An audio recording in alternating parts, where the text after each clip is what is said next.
Day for fifth, 6 baby food. Rice and dal puree. සුවඳල් හාලුයි පරිප්පු පොඩ්ඩකුයි අරගෙන මේ විදිහට අපි වතුර ටිකක් දාලා උයා ගන්න ඕනේ. ඉස්සෙල්ලම අපි හොඳට හොදලා ගත්ත සුවඳල් හාල් තේ හැන්දකුයි පරිප්පු ටික 10ක් 15කුයි තමයි ගන්නෙ. මේ විදිහට හොදලා අරගෙන මීඩියම් හීට් එකේ මැටි වළඳක තමයි අපි බබාගේ කෑම හදා ගන්න ඕනේ.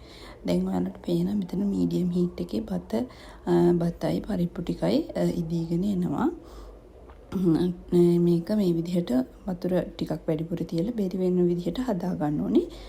ඊට පස්සේ දැන් මෙතන තියෙන බේබි ෆුඩ් හදන බේබි ෆුඩ් මේක එකයි සිලිකන් හැන්දකුයි ෆුඩ් ග්‍රයින්ඩර් එකයි තව බ්‍රෙස්ට් මිල්ක් තියෙනවා. අපි පළවෙනි දවස් ටිකේ බ්‍රෙස්ට් මිල්ක් එක මික්ස් කරලානේ බබාගේ කෑම හදන්නේ.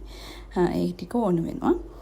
දැන් අපි බලමු දැන් මේ විදිහට ටික වෙලාවක් විනාඩි 10ක් විතර ගියාට පස්සේ බත් එක හොඳට පරිප්පු ටිකත් එක්කම බෙරි වෙලා ඉදීගෙන එනවා.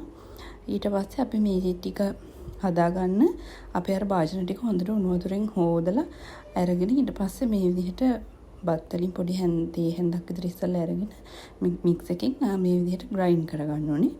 අතෙන් හොඳට ග්‍රයින්ඩ් කරගන්න. මම අර ෆුඩ් සෙට් එකේ තියෙන දැල නම් යූස් කරේ නැහැ.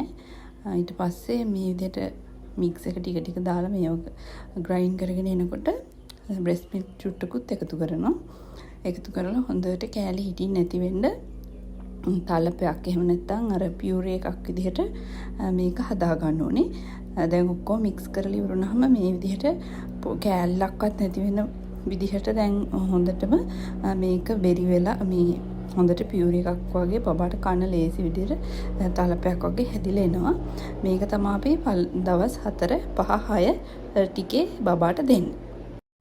එහෙනම් අද එපිසෝඩ් එකකින් අපි සමුගමු. ඊළඟ එපිසෝඩ් එකේදී ආයෙත් හමු වෙමු. බොහොම ස්තුතියි.